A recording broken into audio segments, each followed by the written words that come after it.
कि देवताई स्वरूप में कितनी चमक है, कितना आकर्षण है, उसको अनुभव कर रहे हो ना। इतनी रूहानी पर्सनालिटी, यह सब पवित्रता की प्राप्ति है। देवताओं के चेहरों पर जो मधुर मुस्कान दिखाते हैं, चेहरे पर इतना जो दिव्यता और तेज दिखाते हैं, उसका मूल आधार है पवित्रता। अभी देवता रूप का अनुभव करते मध्य काल में आ जाओ। आ गए? मध्यकाल माना, मध्यकाल माना द्वापर युग। आ गए? आना अनुभव करना सहज है ना। तो मध्यकाल में भी देखो, आपके भक्त आप पूज्य आत्माओं की पूजा करते हैं, चित्र बनाते हैं, मूर्तियां स्थापित करते हैं। कितने रॉयल्टी के चित्र बनाते और कितनी रॉयल्टी से पूजा करते। अपना पूज्य चित्र सामने आ गया है ना। ये देवी देवताओं के जो चित्र हैं, क्या है ये? केवल दर्शनीय नहीं है, पूजनीय है। चित्र तो धर्म आत्माओं के भी बनते हैं, धर्म पिताओं के भी बनते हैं, और चित्र अभिनेताओं के भी बनते हैं। लेकिन आपके चित्र की रूहानियत और विधि पूर्वक पूजा में फर्क होता है।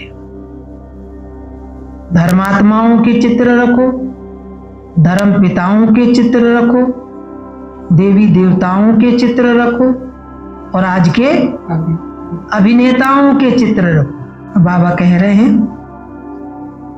तो अपना पूज्य स्वरूप सामने आ गया। अच्छा, फिर आओ अंतकाल संगम पर। यह रूहानी ड्रिल कर रहे हो ना। चक्कर लगाओ और अपने प्यूरिटी का, अपनी विशेष प्राप्ति का अनुभव करो। कहां से? अनादिकाल सत्ययुग परम धाम में पहुंच जाओ। कैसी आत्मा? संपूर्ण पवित्र, एकदम चमकदार। फिर सत्ययुग में आए तो देवी देवता के रूप में संपूर्ण निर्विकारी, पवित्रता की संपूर्ण श्रेष्ठ स्टेज, गुण शक्तियों से भरपूर। फिर द्वापर काल में आए तो फिर देवी देवता के रूप में हमारे चित्र, हमारी मूर्तियों की पूजा हुई। और अभी कहाँ आए? अंतकाल में संगम पर। संगम पर फिर हम ऐसे पूज्य देवी देवता बनने के लिए पढ़ाई पढ़ रहे हैं, त्याग तपस्या सेवा कर रहे हैं, हर प्रकार से अपने को श्रेष्ठ बनाने का, प्यूरिफाइड रखने का पुरुषार्थ कर रहे हैं। अब अंतिम काल संगम पर आप ब्राह्मण आत्माओं का परमात्मा पालना का, परमात्मा प्यार का, परमात्मा पढ़ाई का भाग्य आप कोटों में कोई आत्माओं को ही मिलता है। क्या क्या? परमात्मा पालना, परमात्मा प्यार, परमात्मा पढ़ाई का भाग्य कोटों में से कोई आत्माओं को ही मिलता है। परमात्मा की डायरेक्ट रचना, पहली रचना आप पवित्र आत्माओं को ही प्राप्त होती है, जिससे आप ब्राह्मण ही विश्व की आत्माओं को भी मुक्ति का वर्षा बाप से दिलाते हो।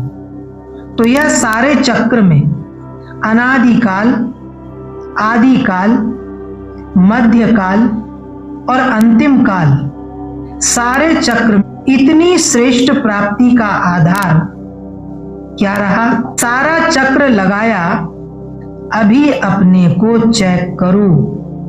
लगाया पूरा चक्र, अनादिकाल से पूरा संगम तक। फिर बाबा कह रहे हैं अभी अपने को चेक करो, अपने को देखो। देखने का आईना है ना, बाबा ने सभी को दिया है ज्ञान दर्पण। ज्ञान दर्पण में हर एक अपने आप को देख सकते हैं। अपने को देखने का आईना है जिसको है, अच्छा वो हाथ उठाओ, सबको है आईना है, क्लियर है आईना। पूछ रहे हैं बाबा, धूल मट्टी तो नहीं जमी उसके ऊपर, आईना क्लियर है, पहुंच ली आईना है ना, है क्लियर है। तो आईने में देखो मेरी पवित्रता का कितना परसेंट है। हर एक ज्ञान दर्पण में अपने पवित्रता को चेक करो, हमारी पवित्रता का परसेंटेज कितना है। पवित्रता सिर्फ ब्रह्मचर्य नहीं, लेकिन ब्रह्माचारी, मन वचन कर्म संबंध संपर्क सब में पवित्रता है। हमारे संबंध संपर्क में जो भी वस्तु पदार्थ आते हैं वो भी प्यूरिफाइड हो। पवित्रता की बहुत गहराई है। आपके ओढ़ने बिछाने के जो बिस्तर हैं, खाने पीने के जो बर्तन हैं, जिस स्थान पर आप उठते हो बैठते हो, वो साधन सब कैसे हो? पवित्र, गंदे नहीं हो, धूल मट्टी नहीं चढ़ी उनके ऊपर। ये हमको ध्यान रखना है। तो बाबा कह रहे हैं, तो मन वचन कर्म संबंध संपर्क सब में पवित्रता है। कितनी परसेंट में है? परसेंटेज निकालना आती है ना? टीचर्स को आती है, पांडवों को आती है, अच्छा होशियार हो।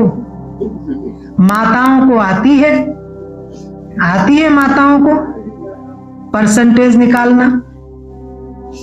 100 में से निकालो कितना परसेंट। अच्छा, पवित्रता की परख वृत्ति, दृष्टि और कृति तीनों में चेक करो।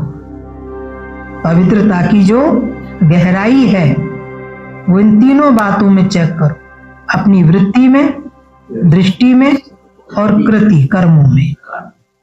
संपूर्ण पवित्रता की जो वृत्ति होगी वह बुद्धि में आ गई ना।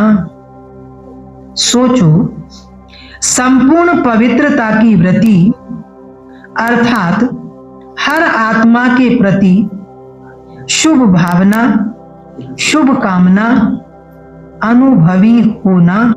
जो भी आत्माएं हमारे संपर्क व्यवहार में आती हैं उनके प्रति हमारे मन में शुभ भावना और शुभ कामना।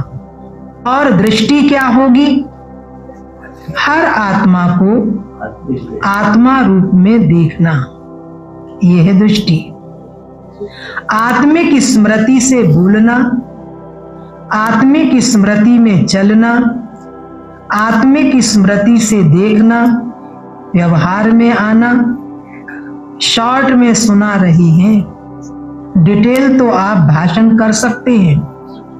और कृति अर्थात कर्म में सुख लेना, सुख देना, यह चेक करो। कर्म में क्या है? व्यवहार में आते हैं सुख लेना और सुख देना, यह चेक करो। मेरी वृत्ति, दृष्टि, कृति इसी प्रमाण है जो बाबा ने सुनाया। सुख लेना, दुख नहीं लेना। सुख लेना, दुख नहीं लेना। तो चेक करो, कभी दुख तो नहीं ले लेते हो? बाजार तो गर्म है दुख देने वालों का। बाबा पूछ रहा है, कभी दुख तो नहीं ले लेते हो? कभी कभी, थोड़ा थोड़ा। दुख देने वाले भी तो होते हैं ना। मानो वह दुख देता है या देती है, तो क्या आपको उसको फॉलो करना है? कोई दुख देता है तो बाबा कह रहे हैं क्या आपको उसको फॉलो करना है कि आप भी उसको दुख दे? फॉलो करना है कि नहीं? नहीं करना है ना। फॉलो किसको करना है? दुख देने वाले को या बाप को? बाप ने, ब्रह्मा बाप ने निराकार की तो बात है ही, ब्रह्मा बाप ने निराकार की तो बात है ही, लेकिन ब्रह्मा बाप ने किसी बच्चे का दुख लिया? क्वेश्चन। साकार में ब्रह्मा बाप ने अगर हिस्ट्री पढ़ी हो तो क्या किसी बच्चे का दुख लिया? सुख दिया और सुख लिया। अगर कोई बच्चा किसी कारण से दुखी भी होता था, बाबा उसके लिए बैठकर योग लगाते थे, सकाश देते थे,